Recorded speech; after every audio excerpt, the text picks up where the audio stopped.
Cordeiro nasceu sob o signo das artes, até porque teve a sorte de receber imigrantes que escolheram Cordeiro para viver, uns com capacidade para artes cênicas, outros para literatura, outros para o artesanato. Um dos primeiros registros assim, que eu consegui resgatar da internet foi da Banda Progresso, que em 1888 fez um desfile pelas ruas da cidade comemorando a libertação dos escravos. O primeiro, que chegou aqui em 1886, chegou como médico recém-formado, veio para Cordeiro para exercer a profissão, mas trazia um grande talento dentro de si e já havia feito o curso de letras, que é o Dr. Sena Campos, Bernardino de Almeida Sena Campos. Ele assinava os editoriais do Gazeta, textos assim fabulosos, sempre editoriais muito bem elaborados. Ele fazia poemas, textos para serem encenados, no Clube Recreativo de Cordeiro. Entre um ato e outro, a banda de música tocava. Imigrantes italianos que vieram para Cordeiro, fundaram a Anita Garibaldi, que era uma banda também. Tem um arpista de nome Mazzini, tocava harpa, né? Esses são os primeiros registros assim, de música que eu tenho, é de 1888 para cá. Né? A Yolanda veio para Cordeiro e ela era pianista. Casou com um cordeirense, morou aqui um bom tempo. Tinha também o dom da escrita. Ela fazia poemas, dedicados a Cordeiro, quase todos sonetos. As primeiras músicas assim compostas por um cordeirense foi a música que chamava Cordeirense. Foi composta pelo Bernardo Van Even, que era filho do comendador, né, que era dono da fazenda Santa Clara. Inclusive um dos músicos que se destacaram no século XIX, ele nasceu em 1889, ele foi para o Rio de Janeiro em 1910, talvez, ou um pouco antes.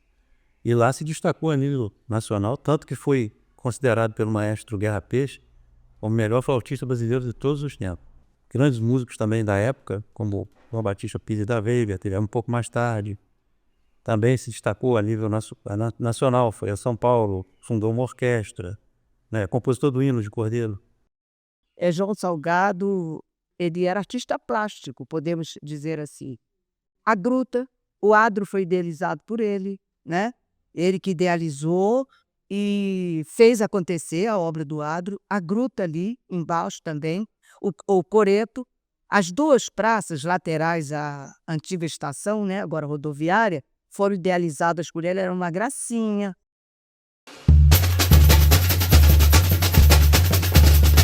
Depois se revelou como um grande carnavalesco. Em 1901, ele criou um bloco chamado Fantoches Venezianos, e era composto de 5 carros alegóricos, e cada carro com o seu tema, o de abertura, depois o do estandarte. Os 3 últimos eram críticos. Com isso, eu passo a frequentar a casa de Valcira Neves e Maninha, e ali é um grande ateliê de carnaval. Naquele momento, então, para mim ali era uma escola para se aprender a fazer carnaval. Nós temos escola também depois, a Grêmio Recreativo Unidos do Rodolfo, que quando eu deixo de fazer carnaval na azul e branca, eu vou para verde e branca, já com carnavalesco. Junto comigo estava o próprio Rafael Ornelas, José Amaro Mansur, o excelente carnavalesco também, artista plástico também, e a gente vai fazer o carnaval da Gresur, E tem a Imperatriz de São Manuel, né, que é uma das escolas que também apresenta sempre um carnaval mais técnico, um carnaval mais impecável, com uma harmonia no desfile muito bem cadenciada. A Unidos do Poeta, ela surge agora em 2023, nessa esperança de trazer uma escola mais jovem, com uma abertura para diversidade, para gêneros, muito grande também. Luciane Feijó é uma artista que se dedica muito ao desenho e à pintura, é uma retratista impecável e também a Luciane já tem capas de vários livros. Destacar também toda a dedicação de Eliane Salomão, que se mantém até hoje, né, dando as aulas dela de desenho, de pintura, mas nas obras de Eliane ficam muito bem representadas as flores, a natureza morta, paisagens como bambuzais. A espátula na pintura dela é muito boa, muito bem definida, muito bem resolvida. Ana Célia Monerato dedicou muito no ensinar desenho e pintura, uma questão muito forte na pintura de porcelanas, pinturas de flores, até paisagens também muito bem feitas, muito bem elaboradas. O Arthur Abreu, designer gráfico, me faz recordar muito os personagens que ele criou. Personagens mesmo, quase que super-heróis, umas coisas assim, mas de um detalhamento absurdo. O primeiro filme gravado na Redondeza, chamado Quem Tem Medo do Lobisomem, que é uma relíquia, né? Isso foi gravado aqui em Cordeiro, Cantagalo, se eu não me engano, Macuco também, Fazendas. E a participação dos cordeirenses nessa montagem era como figurantes. Então esse Quem Tem Medo do Lobisomem, que é do Reginaldo Farias, inaugura aqui o audiovisual. Mas para Cordeiro mesmo, sendo cordeiro, vindo de cordeirense, eu tive o prazer de fazer isso. Como eu gosto do suspense, eu fiz um curta chamado A Hora das Almas, em 2004, que eu gostei muito de ter feito, assim, me rendeu bastante sucesso na época, passou em vários festivais, passou fora do país. Alguém escutou essa bagunça toda que eu fiz e veio perguntar se tá tudo em paz. Tá sim, tá tudo em paz. Eu fui ser assistente de diretor do Ângelo, fizemos uma comédia de costumes, também muito engraçada, é uma história de fogachos, queijinhos e Miranda, que foi muito bom gravar, foi maravilhoso, muito diferente de gravar suspense e terror, é gravar comédia, você se diverte muito. Tem a Bruna Cavalheiro, né, que ela é atriz, trabalhou fora, né, trabalhou em séries, e também produzindo alguma coisa fora. Na fotografia, destacam-se Renata Martins, Isabela Barreto, Gabriel Balbo Monerá, Ronaldo Platino, Edson Pinheiro, entre outros. Foi o primeiro que eu consegui editar. E ele partiu da minha experiência com jornais. E eu comecei a escrever, fazer crônicas do cotidiano cordeirense, ou algumas voltadas mais para os anos dourados. Andando pela internet, eu descobri um concurso de contos da Líteres Editora, cujo tema era As Delícias de um Amor Proibido. E, para minha felicidade, o meu conto, Debaixo da Velha Mangueira, ele foi selecionado para fazer parte da coletânea da Líteres, né? E, ultimamente, eu mudei de gênero, né, para poder compor a história da minha terra, e eu levei 12 anos montando esse livro, pesquisando. Eu fiz também um infantil, esse aqui, A Borboletinha Elô e a Abelhinha Cris, que foi editado em Cantagalo. Foi uma homenagem póstuma a duas alívas que faleceram. A Fabiana também começou como professora, fez biologia. O primeiro livro dela foi História de um Cambucazinho. E um dos últimos da Fabiana são As Palmas de Marina. Ela é uma artista múltipla também, né? Ela não milita só na literatura, ela é bordadeira, pinta muito bem, né? É artista plástica Ela trabalha com peças de porcelana lindíssimas, abordando a literatura também.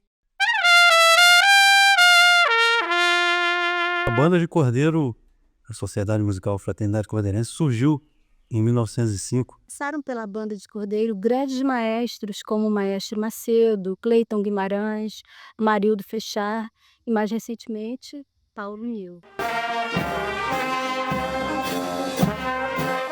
Uma banda que nunca interrompeu o seu trabalho, então manteve esse nível de quantidade e qualidade de música em Cordeiro. Aí até hoje, mais de 100 anos fazendo esse trabalho. Cordeiro sempre tem uma tradição também de baile, né? O antigo Clube Azul, nesse Clube Azul se apresentavam grandes orquestras formadas por cordeirenses, como a Cordeiro Jazz Band, o próprio Night and Day, que veio após a Cordeiro Jazz Band. E isso foi se prolongando com os catedráticos e depois veio com Achados e Perdidos. Nós tínhamos também um movimento muito interessante, muito bacana, que era um movimento de seresteiros, né? Tínhamos aqui grandes seresteiros, cantores como Carlinhos Piero, Pedro Ivo, Epitácio, Dona Edna Mesquita. E esse movimento de seresta em Cordeiro acabou influenciando uma galera que na época, nos anos 60, 70, começou a assistir essa seresta, começou a ver esse pessoal tocar e começou também a se interessar por música e acabaram formando vários grupos e compositores e músicos e cantores para participar de festivais da canção, que naquela época estava, né, despontando esse movimento. E todos eles com muito destaque, assim, todos os festivais que participavam pela região. É o caso por exemplo, do Chico Bagunça, né, e seus irmãos, o Carlinhos, o Telmo, Pedro Paulo, Rui, Arthur Salomão, e os compositores, César, Miro Bastos. A gente, na época, fundou um grupo chamado Caroço de Banana. Mas o grupo não era com a pretensão de ganhar festival, era um grupo para a gente ir cantar músicas engraçadas e se divertir, né? Andrei é um artista visual que se dedica mais à história em quadrinhos e criação de super-heróis. Na arte e desenho, temos também o Renan Stael, que desenvolveu muito bem a técnica de desenhar com canetas esferográficas. No design gráfico, temos também Vitor Montecchiari, que tem vários trabalhos de artes visuais feitos para empresas, tanto de Cordeiro como do Brasil. E até que um amigo vira e fala: Alessandro, olha para trás. E eu estava de costas para a obra, o sanfoneiro, e ela já estava identificada como primeiro lugar, medalha ouro. O designer também, a parte da decoração de interiores, né? Hoje, Rafael é um grande divulgador dessa questão do ambiente onde você vive, a sua casa. Tem o Mauro Miranda, né? Cartunista, chargista, premiadíssimo, impecável nas leituras que ele faz, personalidades políticas, artistas, e como que ele consegue trabalhar aquilo de uma forma encantadora, bela, mas ao mesmo tempo crítica. Sem dúvida alguma, é um grande artista que merece muito ser destacado. Aí eu venho conhecer Nil Pinheiro, que tem uma formação incrível e que agora está passeando aí dentro, né, do audiovisual, produzindo curtas, documentários e tudo mais, mas Nil tem uma pegada já também, né? Você tem dezenas de livros publicados com as suas ilustrações, capas, ilustrações de livros inteiros, tanto infantil, né, como para jovens. E também tem o Giovanni Pessoa, de um potencial artístico fora do comum, de uma sensibilidade muito grande, é talento mesmo, e de um grande conhecimento também que ele tem nas artes visuais. Lembro muito do Ângelo Pessoa, que é um escritor talentosíssimo, né, com vários prêmios e tal. Ele montou uma companhia chamada Companhia da Farsa, e durante algum tempo ele fez trabalhos interessantes. Eu lembro muito do Ângelo fazendo Tito Nico, uma comédia parodiando, logicamente, o Titanic, que estava no auge, né, da exibição, de bilheteria bombando. E aí o Ângelo teve essa sacada. A gente também criou um grupo de teatro, um teatro de rua, que era um teatro muito experimental, chamado Trupe Fora da Casinha, que éramos eu, a Carla Sou, o Cássio Campos e o João Vitor. O Cássio Campos, ele é um grande ator, né? Saiu daqui de Cordeiro, né, com a Trupe Fora da Casinha, porém, muito antes, ele já estava fazendo teatro no Rio. Ele escolheu Cordeiro para viver, ele escolheu Cordeiro para morar, mas eu conheci fazendo Nelson Rodrigues no Rio de Janeiro. A grande participação dele, mesmo como ator profissional, é dentro da Companhia Arteira, que ele já está há bastante tempo nela. E uma coisa que eu gosto de destacar muito do Cássio é a atuação dele no documentário ficcional chamado Os Invisíveis, né, sobre a tragédia de Nova Friburgo, de 2011. Ele produziu e ele foi ator dentro dos Invisíveis. Eu ouvi o estrondo de um trovão. Eles conseguiram 8 prêmios internacionais. Sim. O Vinícius Stael é assim, o que a gente tem de comédia de stand-up. É um menino que cresceu vendo muito isso acontecer, né? No momento em que isso virou assim, moda mesmo no Brasil, o Vinícius trouxe isso para Cordeiro e faz com muito talento também. Andressa Campos se formou na Angel Viana e ela tem uma pesquisa muito interessante sobre balé contemporâneo, sabe? E uma pesquisa ainda mais interessante que é a dança gospel, dança contemporânea gospel. Agora também a gente não pode esquecer da Ana Cristina Campagnoli, que é cordeirense, a família é de circo, né? A família circense, tinha uma academia de balé, depois de piano. E a Ana Cristina foi muito importante para a cultura de Cordeiro. Ela é uma multiartista também, é uma atriz maravilhosa. Nós criamos a Mãe Joana, uma personagem que entrevistava as pessoas com muita irreverência, com muito senso de humor. A personagem era interpretada pelo Cássio Campos. E foi um programa que durou muito. Acho que nós fizemos 4 anos de programa, 2 palhaços com nomes chicos. E a gente fazia um espetáculo muito de início, meio e fim, muito bonitinho, muito controlado, muito ensaiado, cantando músicas. Eu não posso me esquecer do Zica, do Antônio Medeiros, que trouxe lá na década de 80, 90, se eu não me engano, um grupo chamado Arte Súbita, que era um grupo de improviso que ficava muito bacana na época, quando não se falava em stand-up comedy. O Zica já trazia isso pra gente, né? O teatro do improviso. Quando a gente pensa em dança aqui em Cordeiro, é impossível não lembrar de Cecília Ferreira. Tem a sua própria academia, Cecília Dino. Cecília, além de ser uma atleta que já percorreu o mundo, ganhando um monte de prêmios, ela prepara, hoje em dia ela é técnica, ela prepara muitas crianças e jovens para ter o mesmo caminho de sucesso que ela teve. Ainda sobre a dança, é interessante a gente colocar e pontuar o trabalho do Anderson Domingos. Anderson participou do investimento do Impacto Urbano e hoje ele faz um trabalho muito mesmo, envolvendo crianças da periferia, crianças de CRAS, CAPS. A escrita da Flávia era uma escrita muito bonita, muito leve, muito profunda. Ela ganhou um concurso de contos, foi em primeiro lugar num concurso literário de Porto de Galinhas. Depois ela escreveu um livro com Alessandro Consêncio e o Ângelo Pessoa. Como é que ele foi montado? O Alessandro, elas pegaram diferentes telas do Alessandro Consêncio.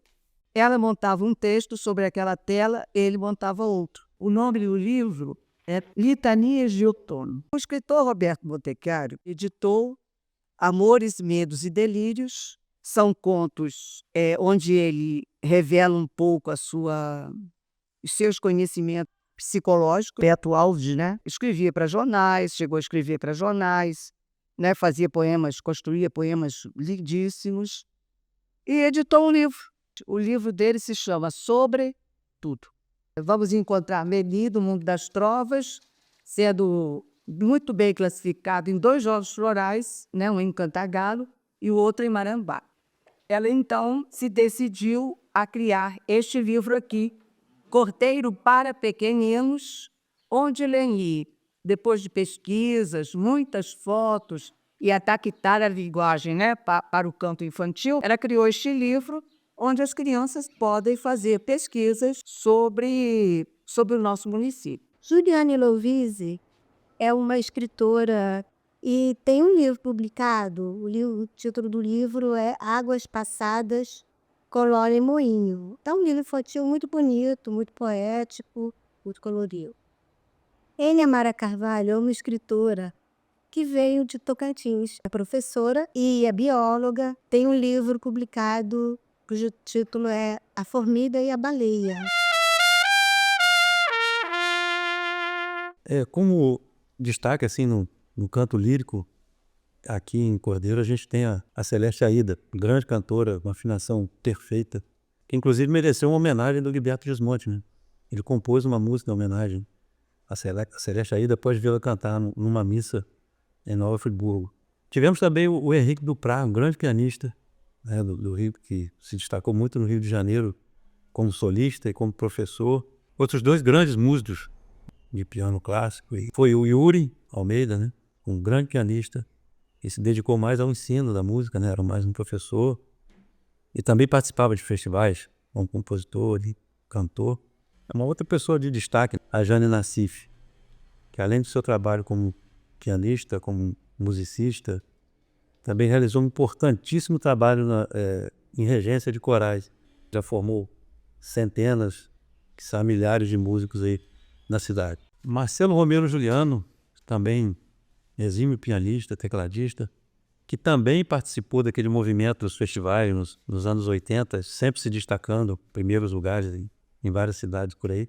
Fez um movimento muito bacana em Cordeiro, e além de professor, né, além de ensinar música para os cordeirenses, ele também organizava uns recitais em fim de ano. O Jamil Pereira é um multi-instrumentista e compositor, regente de corais também aqui, e que ao longo dos anos vem também mantendo o ensino de música na sua escola e tem sido muito importante também nesse movimento. Esse movimento de ensino de música em Cordeiro é muito grande, é muita gente para a gente lembrar nomes, estão até hoje aí atuando como professores. Mas a gente pode citar alguns, perdão se eu esquecer de alguém, o João Fonseca, o Franklin, o Isaac, a Michele Villanova, Lady Caterine, o Estevão. Nós tivemos também a Muse, né, do Rafael Montechiari, que conseguiu reunir um grupo de professores de primeira linha. No ano de 2000, eu comecei a frequentar a Escola Portátil de Música no Rio de Janeiro, e logo no ano seguinte, a gente conseguiu umas bolsas para os alunos da banda escola. E uma boa parte dos alunos começou a frequentar a Escola Portátil de Música. E ali a gente resolveu formar com alguns alunos o grupo dos Matutos. Era um projeto, na realidade, para a gente ir nas escolas, fazer uma apresentação chorinho, a gente, através disso, divulgar a importância da escola de música, da banda local. E a gente começou a ser convidado para tocar no Rio, tocar em Curitiba, tocar em São Paulo, participando de alguns programas de TV, 2 documentários, e faziam parte o Maicon, Malas, Mali, que são destaques do Rio de Janeiro, tocam muita gente famosa, além do próprio do trabalho deles mesmo, como Trio Júlio. Os irmãos Everson e Aquiles, que hoje fazem parte da banda do Ney Mato Grosso. O Marcos Tadeu, percussionista, que toca com Dori Caymmi, com um monte de gente famosa no Rio de Janeiro também. E o cavaquinista Lucas Oliveira, né, que também um grande músico, e teve um grande destaque no Rio de Janeiro também. E eu, Tadeu Santin, né, que flautista, oriundo da Sociedade Musical Fraternidade Cordeirense. Realizei alguns trabalhos participando de festivais e conjuntos musicais de igrejas, e também, por um período, desenvolvi um trabalho de composição junto com outros amigos cordeirenses, composição de sambas para blocos e escolas de samba de Cordeiro e da região. A gente tem que destacar também, né, Roger, né, o Roger Batista, o Leandro Ornelas, o Ricardo Vieira, tem o Júlio César Brasinha, meu irmão também, Miro Bastos e tantos outros aí que também se destacaram nessa área de composição de samba. Já tinha os blocos e alguns pararam e mais 3 continuaram. Orquestra fraca. Era Mestre Anísio na bateria e Rui Romão cantava a música do bloco. Olodum era Aquiles na bateria, Ericão, João Gabriel e esse pessoal que ajudava a cantar lá também no Olodum. No Onga Bonga eu fazia as roupas, as cravas. Anizim, também que foi o mestre aqui, fazia os dinossauros, a parte de bicho ele fazia. Nos anos 90, 2000 também teve uma galera bacana que se reuniu aí, galera do rock, o pessoal do Iguana, Energia Vital, Banda Sarau, Ilegais, Movimento Suspeito, entre outros grupos, né, que se destacaram muito nesse período. Carla Soul é uma cordeirense muito talentosa.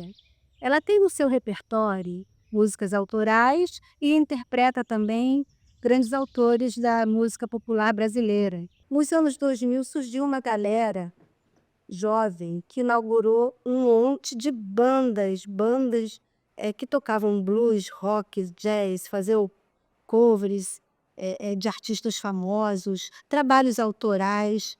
Impressionante a quantidade de bandas que surgiu aqui em Cordeiro nesse período. Mas vale a pena a gente citar algumas, pelo menos. Não dá para falar de todas, porque é muita gente. Banda Etiqueta faz um trabalho voltado para tributo à banda Roupa Nova e tem no seu repertório também os clássicos da MPB. Banda de Blues começou em 2013, tocam blues, rock, também trabalham com músicas autorais e estão todas nas plataformas digitais desde 2016.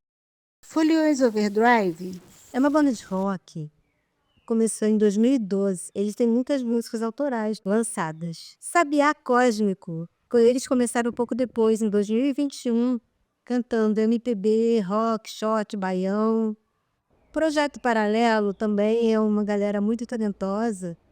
E o repertório deles é essencialmente composto por blues. Na história da música, Cordeiro tem duas artistas que começaram muito cedo sua carreira. Júlia e Laura Monerá. Ambas começaram em 2016. Júlia tinha 8 anos e Laura 6 anos. Na música sertaneja, a gente destaca o nome de Larissa Feijó. Começou a sua carreira em 2017. Tem músicas autorais e também tem um repertório assim, com cantores famosos, formado por cantores famosos da música sertaneja brasileira. No rock progressivo, a gente tem a presença do Rafael Montechiari com o seu projeto Montechiari Project. E teve a primeira música gravada em 2009. E no 2000, duas bandas lançaram trabalhos assim, bandas de rock, banda Elemental e Softcore. Além desses, vários outros artistas têm músicas lançadas também. Guilherme Jaca, Rotten School, Vox, Edu Sauer, João Vitor Bessa, Bessa Rodrigues, Guilherme Salomão. O projeto Música do Mato Moderno foi criado por Rafael Montechiari em Cordeiro e região em agosto de 2022. Em 2 anos de existência, o número de artistas chegou a 200. Em 2023 foi feito um collab com o Quintal do Mundo e eventos mensais do Canto do Mato Moderno desde outubro de 2023. Este documentário expressou em imagens, palavras e vida a potência cultural de Cordeiro. Apresentamos, ainda que de forma resumida, os nossos artistas e suas produções. Interessante é que sabíamos que a quantidade de artistas era grande, mas ao iniciarmos as pesquisas, nos deparamos verdadeiramente com a imensidão de talentos e histórias deste município na área cultural. Ainda existem outros artistas que precisam ser lembrados e que com certeza virão em outros documentários e episódios que pretendemos lançar. Com esse curta, temos em mãos um documento que prova que existe em Cordeiro uma fonte inesgotável de recursos artísticos que poderá transformar essa cidade em um destaque no Brasil e no mundo por conta da quantidade e da qualidade das obras produzidas aqui. Temos potencial, temos artistas e agora estamos unidos para mostrar que Cordeiro é a cidade das artes.